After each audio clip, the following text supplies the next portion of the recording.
The sky burned red above the mountains of Gorlith 7.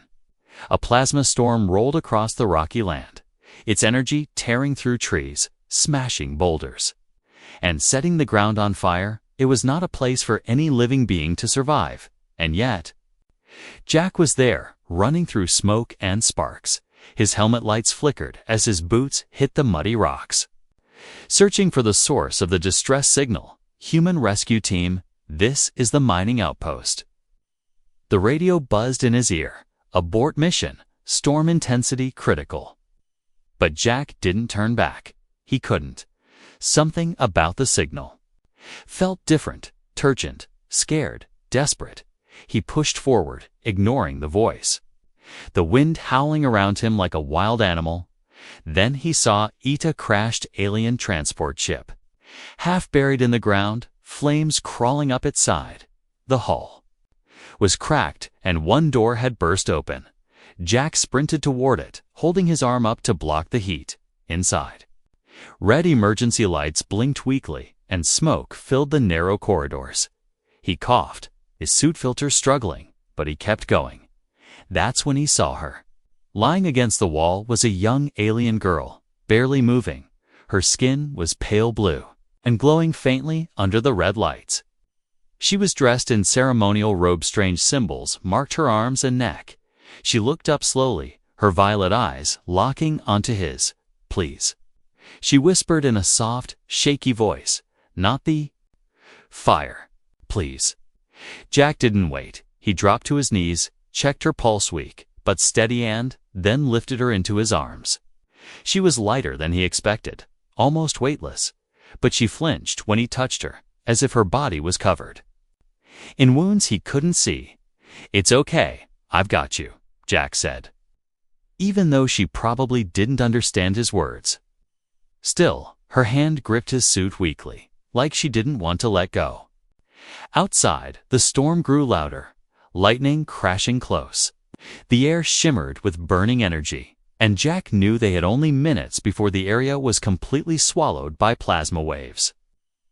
He wrapped her in his jacket, shielding her from the sparks as he moved fast, dodging falling trees and cracking rocks.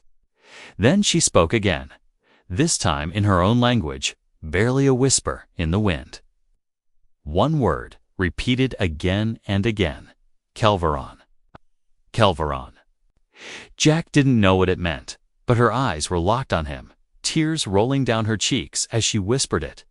Something about it felt ceremonial, like a prayer or a vow. The rescue shuttle was waiting at the cliffside, engine ready. Ramp down. Jack ran full speed, feet sliding over wet stones. The girl in his arms, his lungs burning. The pilot shouted something, but Jack ignored it, charging up the ramp and laying the girl down inside. "Go, he yelled. "Lift off now." The ramp closed just as a wave of fire hit the ground behind them, shaking the shuttle violently inside. Jack removed his helmet and leaned over the girl. Checking her vitals again, she had fainted, but her breathing had stabilized. The medic bot scanned her and made a strange beep. "Warning," it said in its cold voice. "Subject marked with sacred vow, Paint Luthari clan tradition, detected contact with rescuer, has initiated ritual bond." What? Jack blinked, confused. Rescuer is now part of life claim ceremony. Stage 1 complete. The bot added, "Prepare for clan arrival." Jack stared at the unconscious girl, confused, shocked, and unsure what just happened. He had just pulled her from a burning ship. That was all. He didn't want a reward, didn't expect thanks, but now this ritual bond. As the shuttle lifted into the clouds and the storm vanished below, Jack had no idea that saving her life had just tied his to hers forever. And far below them, hidden in the shadows of the mountain caves, her people were already preparing for what came next. A human had taken the purity of fire from their daughter. Now, tradition demanded he take something more. Jack sat on the edge of the shuttle seat, watching her sleep as the engines hummed quietly. The girl was wrapped in a silver medical blanket, her breathing soft and even now. But the word she had whispered, Kelvorant. Echoing in his mind, he didn't know what it meant, but it made his chest feel heavy, like something had already changed when the shuttle landed. 3 alien elders were already waiting, their tall bodies covered in robes made of woven vines and shining stones. They walked slowly, respectfully, their faces unreadable, but their eyes locked onto Jack as if they already knew him. He stood up, unsure what to do, unsure what was expected. The girl opened her eyes just as the ramp lowered. She looked at Jack, blinked once, and then slowly reached for his hand. The moment her fingers touched his, the elders all bowed their heads and began to hum. Jack felt a strange warmth spread through his arm, but he didn't pull away. The lead elder stepped forward and spoke in broken English. "You save Laura," he said, nodding. "She speak the word, yes." Jack blinked. "Kelvoran." The elder's eyes widened slightly, and the other 2 whispered to each other.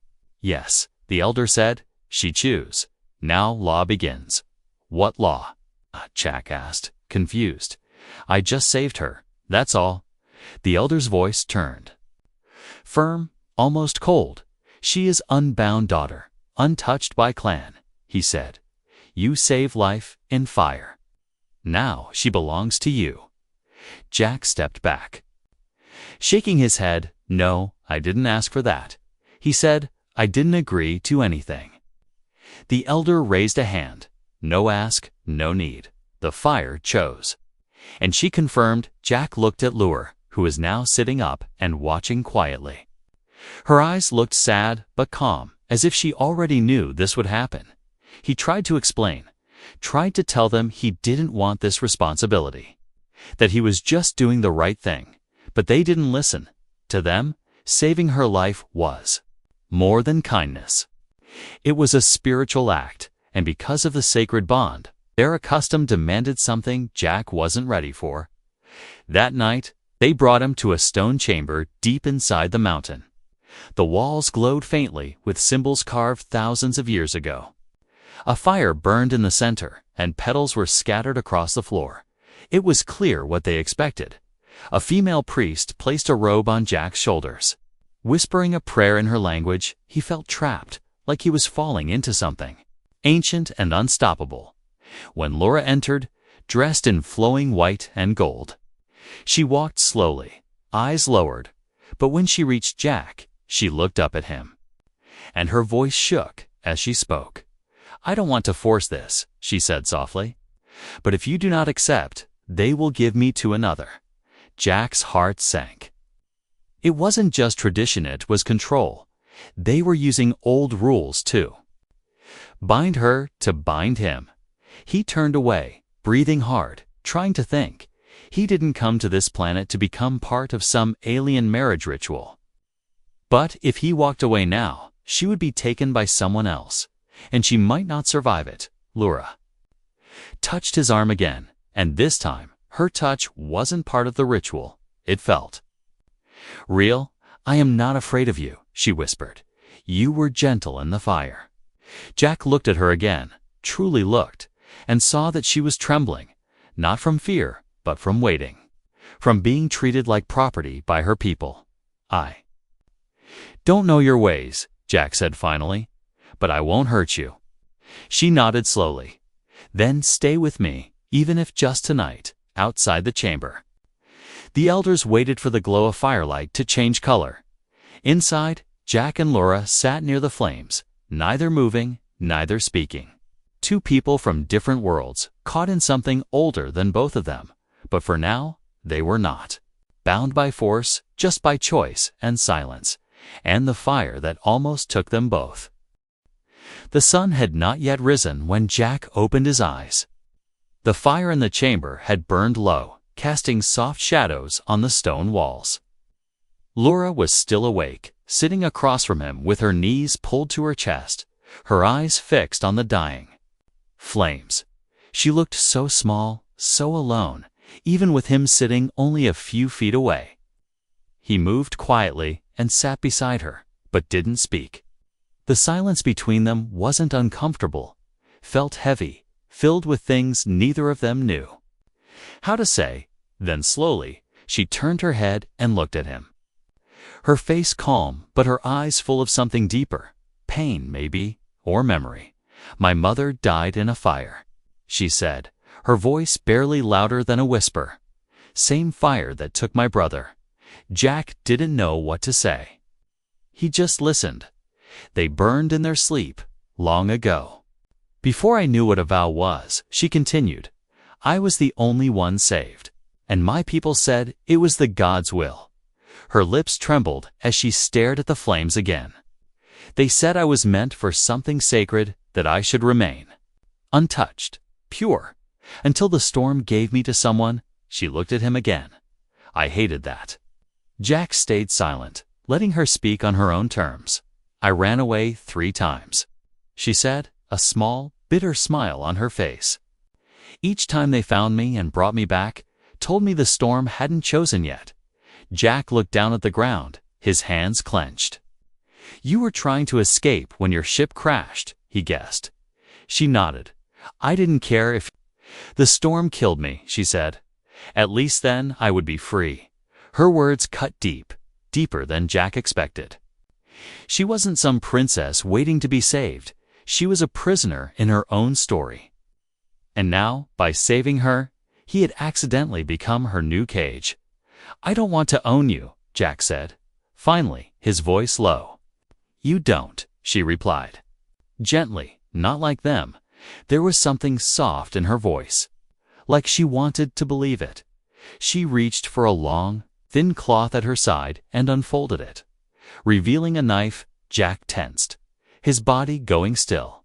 But she didn't move toward him. Instead, she placed the blade on her own palm and pressed down, just enough to let a drop of her glowing blue blood fall onto the floor. "In my people's law," she said, "blood from the self breaks a vow made by others." She offered the knife to Jack. "You can cut your hand, drop your blood, and this bond will be broken. They will call it void." Jack looked at the blade, then at her. She wasn't begging him to keep her. She was giving him the power to walk away. He picked up the knife, held it carefully, and for a moment, he almost did it. Almost ended the tie between them right there.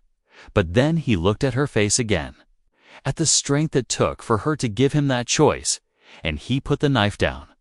"I'm not ready to be anything sacred," he said, "but I won't leave you alone." She exhaled softly, her shoulders relaxing for the first time since they met. "No one's ever said that before," she whispered. Jack looked at the fire again. "You're not a tradition," he said. "You're a person, and you should get to choose what happens to you." She smiled, just a little, but it was real. And in that small, quiet moment, something passed between them, something not tied to blood or custom. It wasn't love yet, but it was something stronger than fear and softer than duty. Outside, the temple bells began to ring. The elders would come soon, expecting answers, expecting the vow to be fulfilled or broken. But for now, inside the chamber, Jack and Laura sat beside the fire, not as prisoner and savior, not as strangers trapped by law, but as 2 broken souls learning to breathe again. The temple doors opened with a deep, echoing groan. Cold morning light spilled into the chamber, and with it came silence to calm. Too quiet, the elders stood at the threshold, their eyes fixed not on Laura, but on Jack. Behind them, others from the clan had gathered, watching with blank faces, like they were waiting for a decision they already expected. Jack stood slowly, brushing dust off his jacket, his muscles tense. Laura rose beside him, her steps slower. Like her legs had been carrying too much weight for too long. No one spoke. Not at first. Then the high elder raised a wooden staff and tapped it twice on the stone. "Speak," he said. "Has the vow been fulfilled?" The room held its breath. Even the fire seemed to wait. Jack glanced at Laura, then looked at the elder. "We didn't do what you expected," he said calmly. The elder's brows drew low, his grip on the staff tightening. "But we didn't break anything either," Jack added. "We just—" Weighted murmurs began in the crowd, confusion spreading. One of the younger males whispered harshly, "If he won't complete the vow, give her to someone worthy." Laura flinched, her hands clenching, but she said nothing. Jack stepped forward. Before the elder could speak again, "I want to ask something," Jack said. "Not as an outsider, but as the one who risked his life in your storm." The elder raised an eyebrow but nodded slightly. "If your traditions matter so much," Jack said, "then why does her voice mean nothing?" The crowd grew quiet again. Jack continued, his tone firm but respectful. "She offered me a way out," he said. "She gave me the chance to walk away, to end the bond." More whispers. This time, louder, sharper. Jack turned and looked at Laura, then back to the council. "But I stayed because I chose to. Not because of your rules." He stepped closer to the elder. "So I ask you, can a bond still be sacred, if both souls agree without being forced?" The elder studied him, long and hard. Then he turned to Laura. "You have voice too, daughter of the fire." He said, "Speak it." Laura raised her chin, her eyes shining. "I did not want the old bond," she said, "but now I want to choose my own." A ripple passed through the people, like wind across tall grass. The elder closed his eyes, then lowered his staff. "Then let this be heard," he said, his voice deep and final. "If both the rescuer and the rescued choose freely, the bond is sacred." Relief flooded Jack's chest, but he didn't smile yet. He looked at Laura again. But she was already walking forward, right past the elder, right into the open. The people moved aside for her, unsure, unprepared. She looked stronger than she had ever seemed before. Jack followed, the crowd parting like the storm itself had. Returned, the sun had finally risen, casting gold across the valley below the temple. And in that light, everything looked different. Not perfect, not easy, but free. Laura stopped at the edge of the stairs and looked back at him. "No matter what happens next," she said softly, "I chose you." Jack stepped beside her, his voice just as quiet. "Then let's walk together, not as part of anyone's tradition, but our own." And as they stepped down the stone path, the elders watched in silence. The rules had not been broken. They had been rewritten, not by force, not by pressure, but by choice, and far above them, the fire that once tried to consume them both finally faded from the sky. They left the temple behind without looking back. Jack didn't know where the path would lead, but he followed her down the hills. Past ancient stone markers and whispering trees, Laura walked ahead for a while, quiet, focused, like she needed the silence to breathe again. Then, without a word, she stopped beside a clear stream and sat on a flat stone. Jack joined her, sitting just close enough to hear her soft voice when she finally spoke. "This place is not watched," she said. "No eyes, no ears of the clan."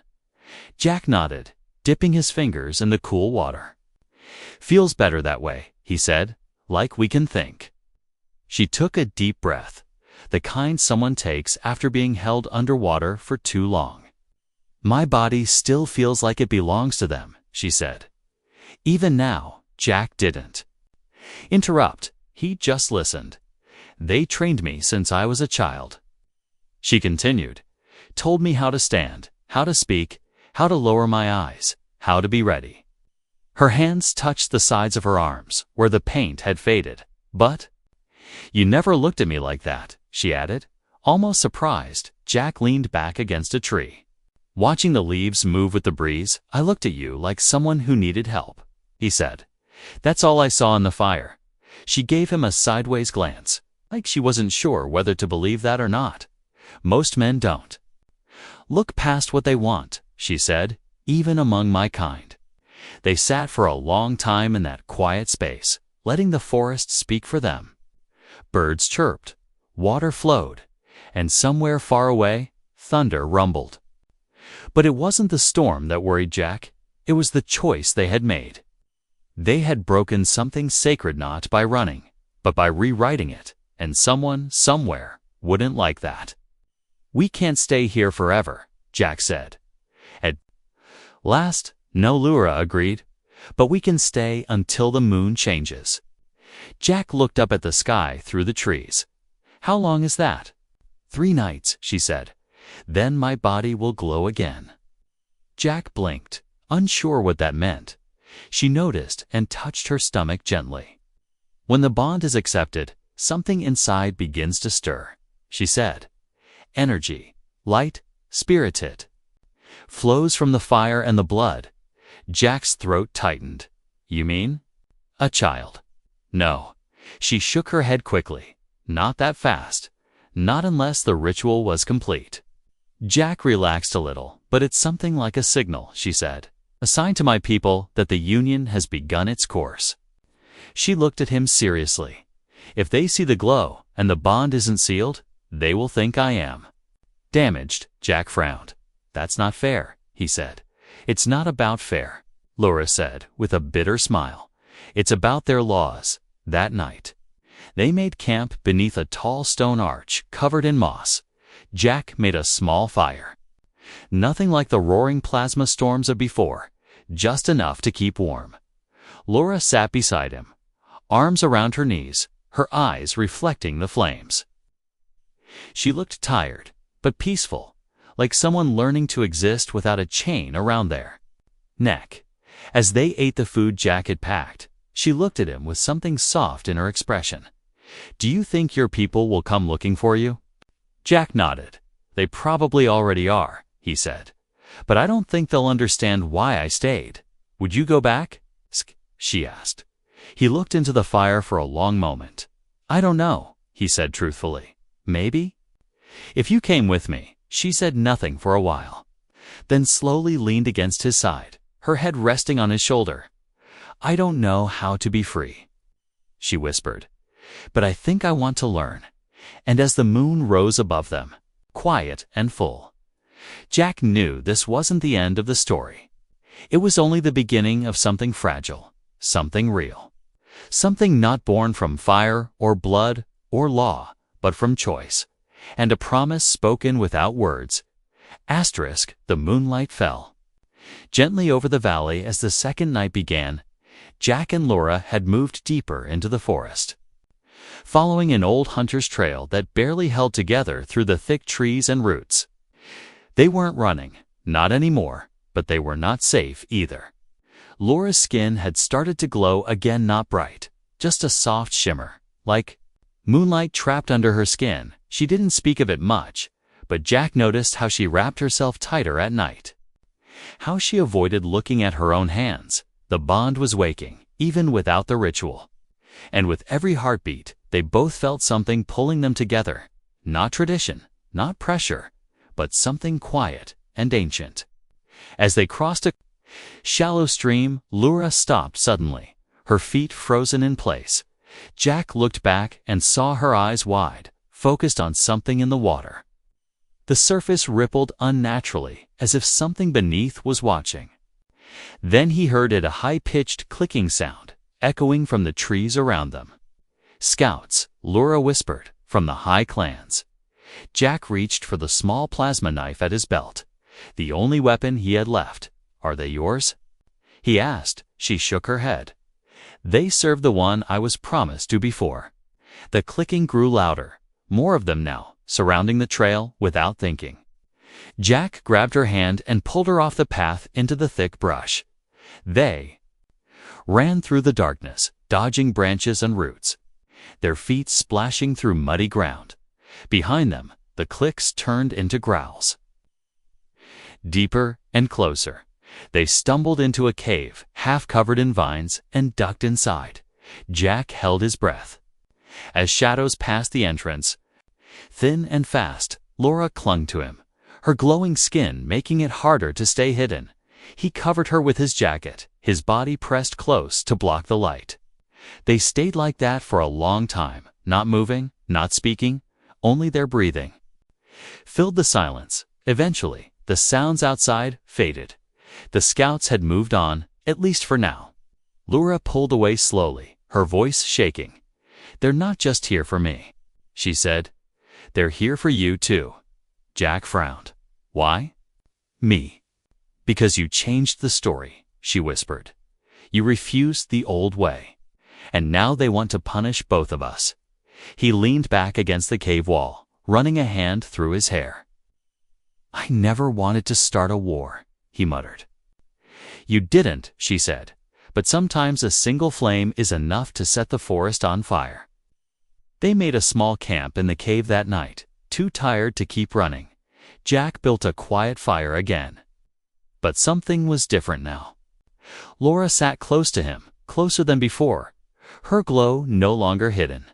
It pulsed gently with her heartbeat, soft and steady. She looked at him with eyes full of worry, but not fear. "I feel it," she said quietly.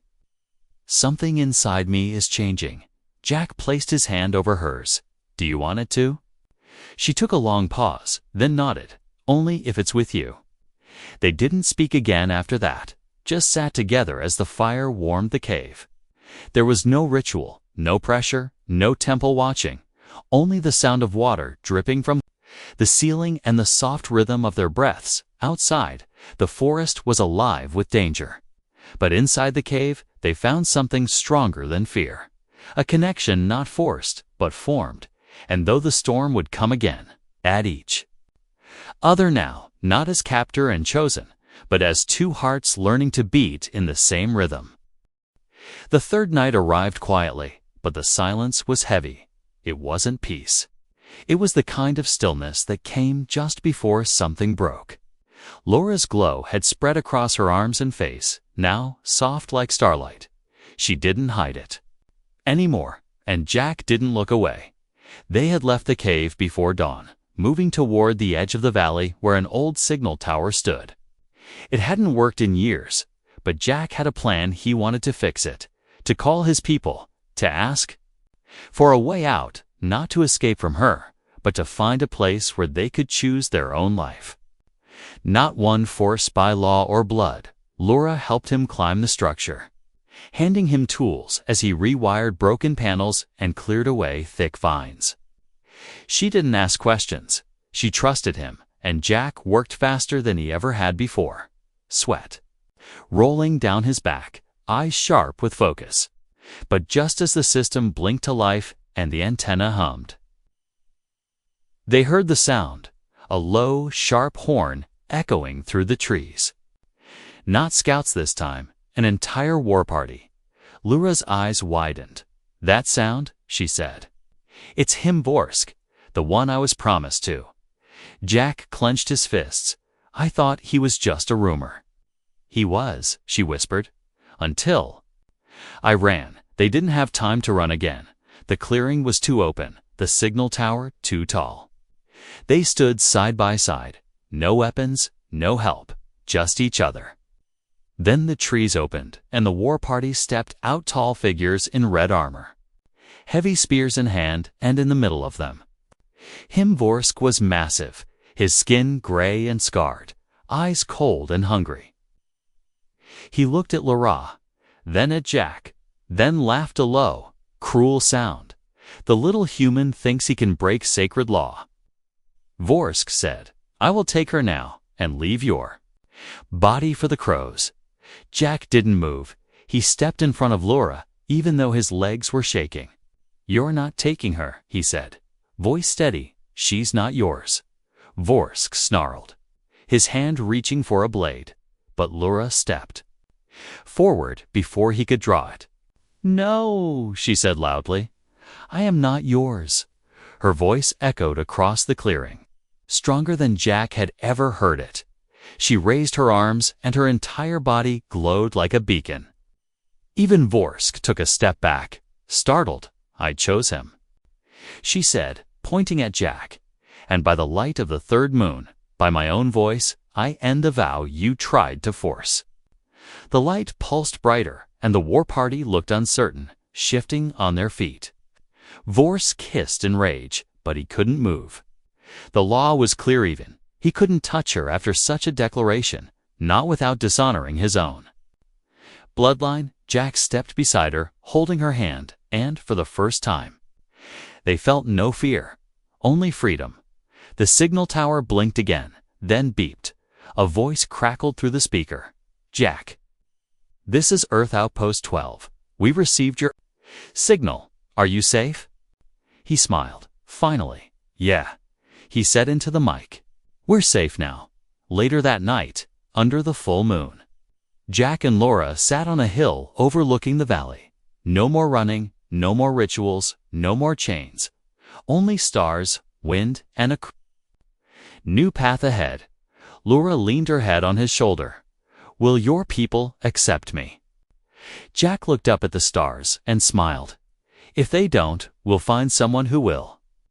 She closed her eyes. "Then let's start over," she whispered, "not as bonded by law, but as souls that found each other by fire." And in that moment, everything made sense. Not the ancient rules, not the glowing marks, not the sacred vows, but the choice they both made, side by side, together, free.